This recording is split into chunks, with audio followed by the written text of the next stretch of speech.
Hey guys, welcome back to Disney Coffee and Book Talk.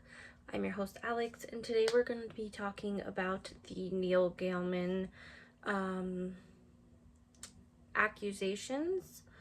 I do want to start off by saying this is very serious. He is not the only author that has done bad things, and it is extremely important on why we have to do research on who we support as readers, but also as authors. Let's just be better people in general. Now, before we get into, I'm going to be reading the NPR article, and then I'll be reading the New York Magazine article. That is where it kind of stemmed from, the last update. I do want to make it clear, I heard about this a while back, sometime last year, maybe even a little bit before. There were like some rumors going around, and I was researching problematic authors, and then this all went viral on Threads. So my fault, because I made the assumption, and if you guys know, assumption is making an ass out of you and me. Yeah, so okay, I assumed that people knew about this, and now it's coming to light and people are really disappointed. To be fair, I get it. He's, like I said, not the only author that's done problematic things. But we're going to cover this. If you don't know who Neil Gaiman is, he has written books, The Sandman, Caroline. He co-wrote Good Omens with Terry Pratchett, which some of his books have become movies and TV, have been adapted to TV shows. He's won a bunch of prestigious literary honor awards, including Hugo, Lucas, Nebula, and John Newbery Medal. He has also been listed as one of 100 most influential people of 2003 in Time magazine. Now, that being said, we are going to cover the accusations point by point before we actually read the full article from New York Magazine, okay? So bear that in mind. And all of this will be linked down in the description so you can read it for yourself, just so that we have that cleared up. All right, that being said, the sexual misconduct accusations stretching back decades first became public in the summer of 2024 in a 6-episode series from Tortoise Media called The Master, The Allegations Against Neil Gaiman. Now, I want to make it clear, I did not hear it from this. His name was on a list of problematic authors. Okay, there are hundreds of them. That is not where I heard it. I will try to link the podcast below as well. I did not listen to the podcast prior to this or while I'm filming this. Personally, while I have been able to read dark romance, sometimes I just can't handle some real things. Knowing that it's not real life helps with my dark romance reads, but this is very real, okay? So I want to make that clear. If you want to listen to that, go ahead. All right. In the podcast, 5 women accused the writer of unwanted sexual behavior, some of it alleged to be violent in nature. Gaiman denied the accusations. No charges had been filed or have been filed since. The podcast included interviews with the women, plus what it said were WhatsApp messages and phone call recordings between Gaiman and 2 of his accusers. In one conversation, Gaiman allegedly says he obviously effed up and offers to pay an accuser who goes by the name Claire. I don't think that's her real name, but let's just be clear about that. $60,000 to cover the cost of her therapy. Now, NPR had not been able to independently verify these recordings because Claire's identity is not public. Continuing on. More women have now accused Gaiman of sexual conduct in the New York Magazine cover story published Monday, which again we'll read later in this video. Some of the alleged behaviors include violent sexual assault and sexual misconduct that occurred while his young son was in the room. Gaiman has denied this. Gaiman's accusers are adults, but much younger than the author, who is 64, including one who is nearly 40 years his junior. I believe that one individual was his nanny, but again, we'll clarify later. Gaiman responded to the allegations on Tuesday in a lengthy post on his website. Gaiman wrote that he watched the news of the allegations with horror and dismay. As I read through the latest collections of accounts, there are moments I half recognize and moments I don't. Descriptions of things that happen sitting beside things that are emphatically did not happen. I'm far from a perfect person, but I have never engaged in non-consensual sexual activity with anyone ever. He also denied there was any abuse. Recent fallout has included the suspicion of screen adaptations of Gaiman's works. Deadline reported that Amazon will end production of Good Omens with a 90-minute final episode to be produced this year instead of a full third season. Gaiman contributed to the writing of the series finale, but will not be working on the production, and his production company, the Blank Corporation, is no longer involved, Deadline said. Disney also paused an adaptation of the Graveyard Book. So obviously these are having very real implications on larger companies he's working with, which I think is the right thing. Again, this is not new, so us, for the majority of just hearing about this, yeah. To be fair, I have never read Neil Gaiman's books. I did know about them, but I have never read his work, so I cannot say for certain if they're decent or not. I have watched Caroline. Wasn't particularly fond of the movie itself. Just didn't do much for me.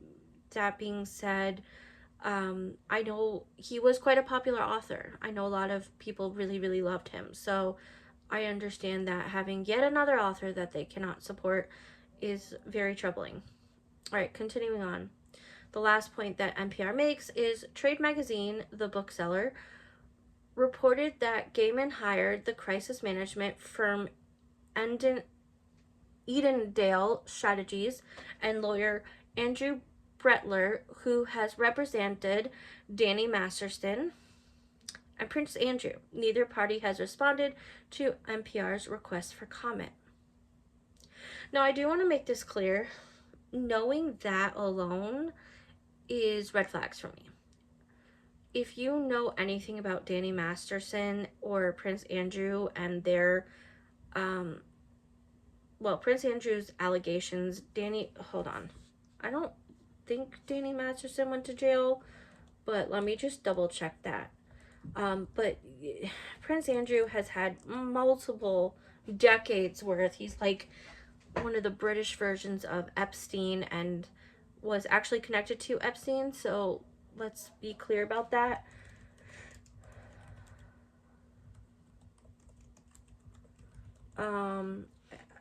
Okay, hold on. Yeah, Danny Masterson did go to jail. He was convicted of raping 2 women back in December of, or the sentencing was in, hold on.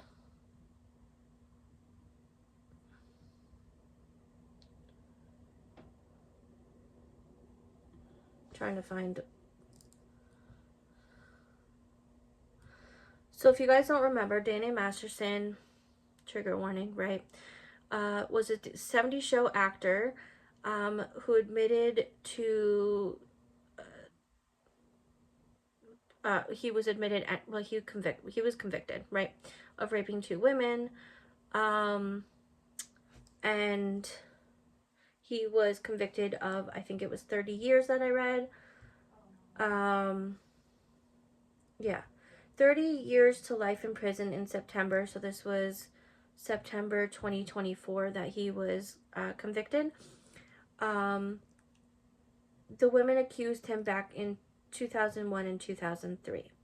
Now, as far as Prince Andrew, I know we're getting a little off topic, but just so we're clear, this lawyer and this media management tried to sweep this under the rug for Danny. There's no, I could not in good conscience support anyone that did that. If you are a client, like, I don't know if I would even be able to take you on as a client. Like, I'm going to be honest. Um, but if I had to, and that's a big if, right? If I had to and I was hired, knowing all this, I would make sure that he was like in therapy and talking about this and making sure that the victims had support. Survivors, I prefer the word survivors, but other people call themselves victims, whatever. Had the support and really like, I don't want to say that your reputation's ever going to be better, but like just trying to be better than you were the day before, if that makes sense. But there's really no coming back from that.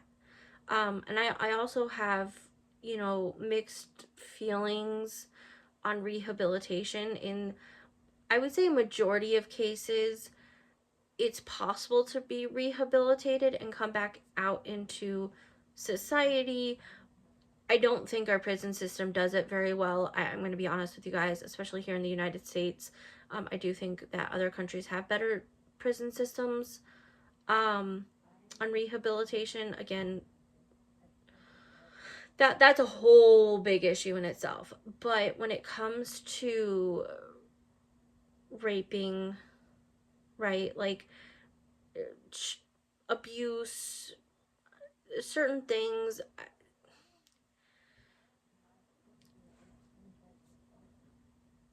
they deserve to be punished, but I also think during that punishment there needs to be a lot done.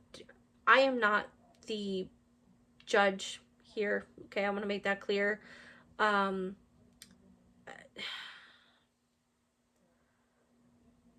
really think it's a case by case basis. You know, I did not keep up with this case, but I do remember that with Danny Masterson, Ashton Kutcher, and Mila Kunis, who were former co-stars of theirs on the 70s show, among other celebrities, vouched for him, and it gave me the icks. And like, supposedly Ashton Kutcher is about protecting children and was doing all this, but then like, you're protecting a rapist. It was just in bad conscience. Okay, now as far as Prince Andrew, I have really not seen anyone but royalty, like the royalty media sphere, protect him, sort of, if that makes sense. um I feel like everyone knows how bad Prince Andrew is, but he's really never going to face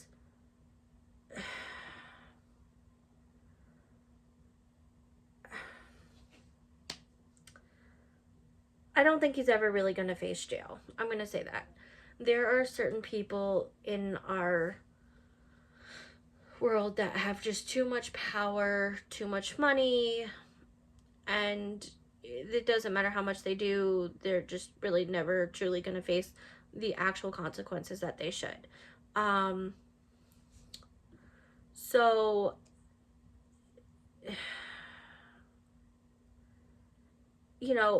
according to a statement from the Buckingham Palace for Prince Andrew on November 20th, 2019.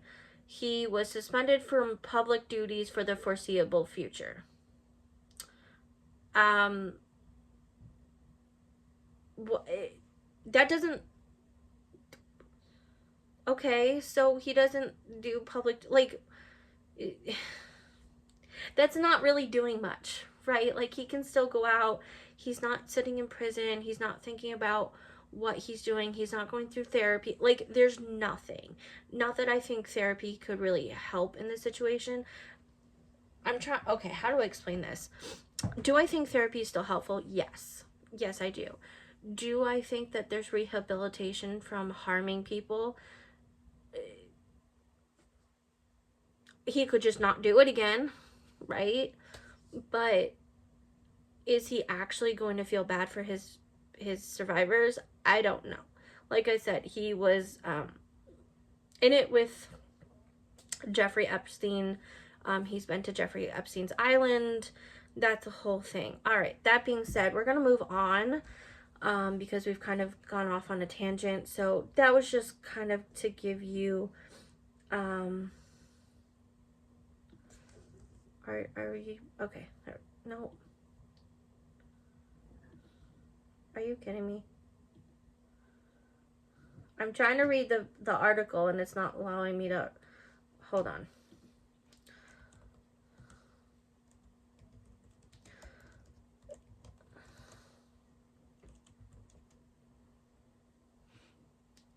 It won't let me get into the New York Magazine article.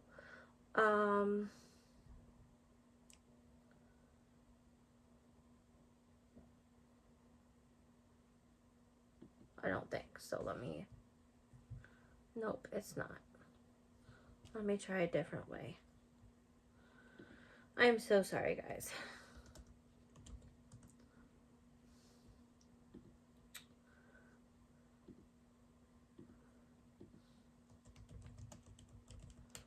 This is why I have multiple emails and...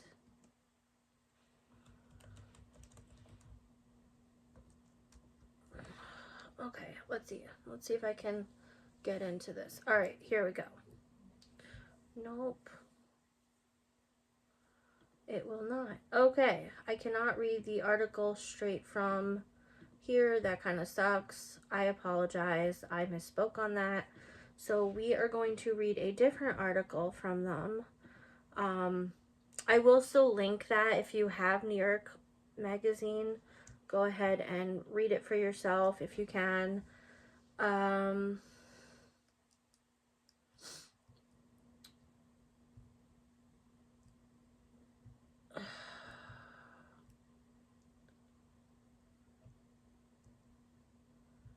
Alright, we're gonna read the BBC version of this article, okay? Because might as well. I apologize for not being able to access the New York Magazine cover for this. If I can find one, I will post it as well. Maybe, hold on.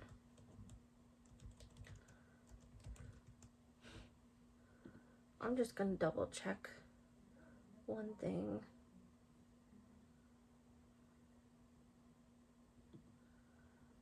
Because it was under Vulture, so maybe I can go under New York Times.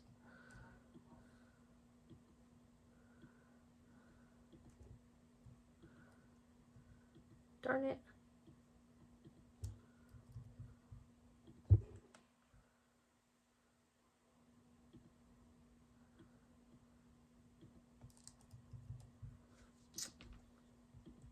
I don't know if it's my computer that's not working right now or it's their website, but I am trying my best. Okay. Okay, maybe that worked.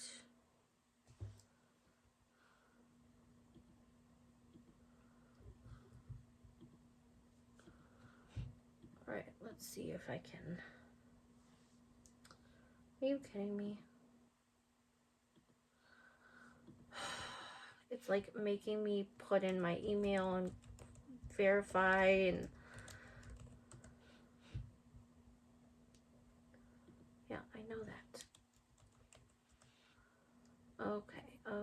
Let's see.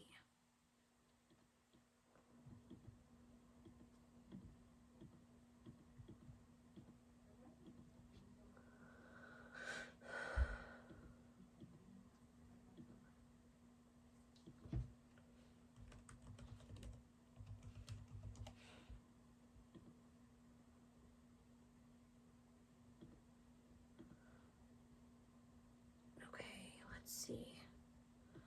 Come on.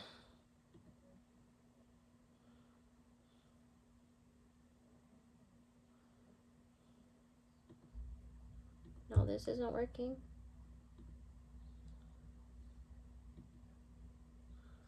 No, I don't want that.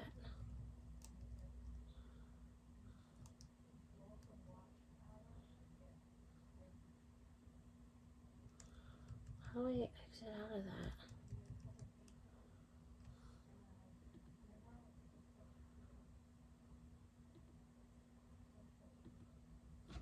Okay, let's see if I can.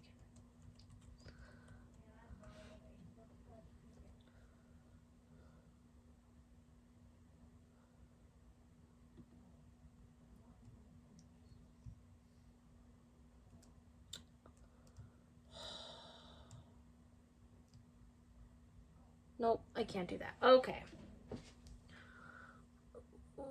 We're gonna just read the BBC. So,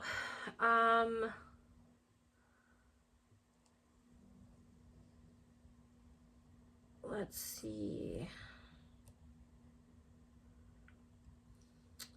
This is a recap of the article from BBC because I could not access it directly. I did try. And I apologize. You guys just watched all that nonsense. Anywho, let's see. On Monday, New York Magazine and its website Vulture reported allegations from 8 women, 4 of whom also participated in Tortoise's podcast, claiming to have had similar experiences with Gaiman. One of the women had been babysitting Gaiman's 5-year-old child and alleges that he offered her a bath, in his garden before joining her in the tub naked, asking her to sit on his lap, and that he had sexually assaulted her.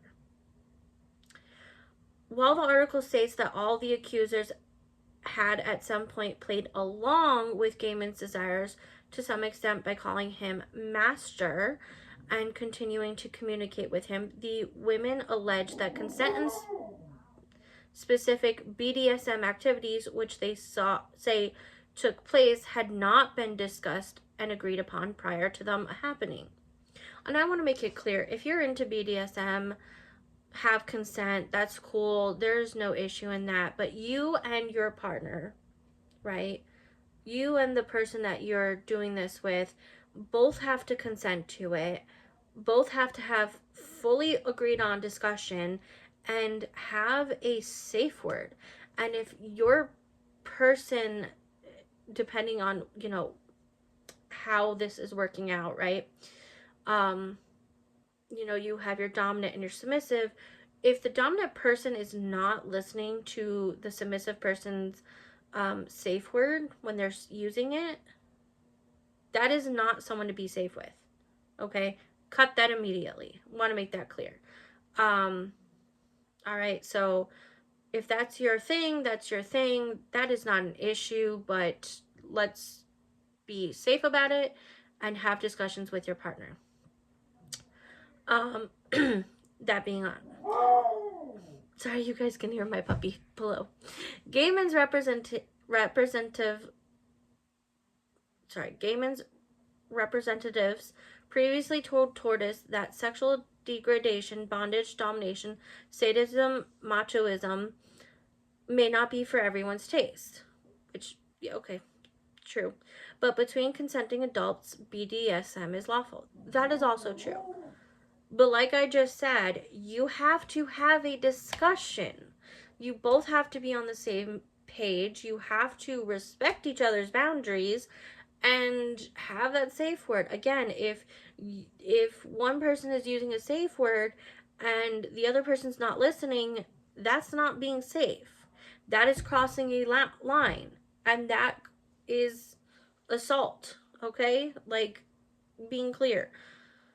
Okay, the BBC has contacted Gaiman's representatives for further comment. A police report accusing Gaiman of sexual assault was made back in January of 2023, but the investigation was eventually dropped. So again, there were no charges. So we kind of talked about a little bit about the productions that were being affected. So this does go on to say that since the allegations first surfaced, several of Gaiman's film and TV productions have been affected. Season 3 of Prime's video Good Omens will now end with one 90-minute episode. We kind of talked about that a little bit earlier. With Gaiman no longer involved in any part of the production, Disney has paused production on its film adaptation of another Gaiman title, The Graveyard Book, while Netflix has canceled Dead Boy Detectives, although it's not clear if this was in any way related to the allegations. Season 2 of The Sandman is still expected to be released this year on Netflix. However, as well as Prime's video series of, I said however in a weird way. However, as well as Prime Video's series adaptation of Anansi Boys. So there are still going to be some releases this year. How will they do? Knowing what we know and knowing that a lot of people are going to be putting their money where their mouth is, right? Not watching these things, I think that's important. And will they flop? Probably, as they should. Well, let me rephrase that. As they should, because of Gaiman, not because of the actors or the other production crew, unless they have specifically done anything wrong. And I do actually feel bad for all of those that have participated in it, and I'm sure they also want to distance themselves from this, to be fair. Continuing on, Leeds Playhouse is hosting a musical adaptation of Gaiman's dark fantasy horror children's novella, Caroline, from April. It told BBC News in November it was moving ahead with the project. The venue has been approached for a response to the latest allegations. Headline, which has published several of Gaiman's works, declined to comment on the allegations against the Portchester-born author. So that is what we have. Again, there has been no jail. He hasn't gone in front of a judge or anything. Some people are going to say, oh, but, these are just allegations. We don't really know. There's two sides to every story. Look, you can decide what you want to decide. If you want to still support him, that is completely on you. That is what I'm going to say about every single person, right? If you like an author, no matter how problematic they are, and I see it all the time, that is on you. Okay? That is on you. It is what it is. Like, I'm just here to give you some information, right? You make your choice. Personally, I will not support him. I was never a big fan of his to begin with, so this is not new to me. I put my money where my mouth is, right? I stand on my morals. Will I be talking about some of his work? Maybe in the future. Annotating, will these things come in? I don't know, right? I mean, like, way future. I have way more things to handle before that even comes up. There's a lot of other problematic authors we're going to be discussing over time. I've been annotating J.K. Rowling's Harry Potter and the Sorcerer's Stone and covering how you can't separate the art from the artist. So that is fair, right? We're going to continue those discussions. Anyway, I hope you all have a terrific day. And again, all of this information will be down in the description.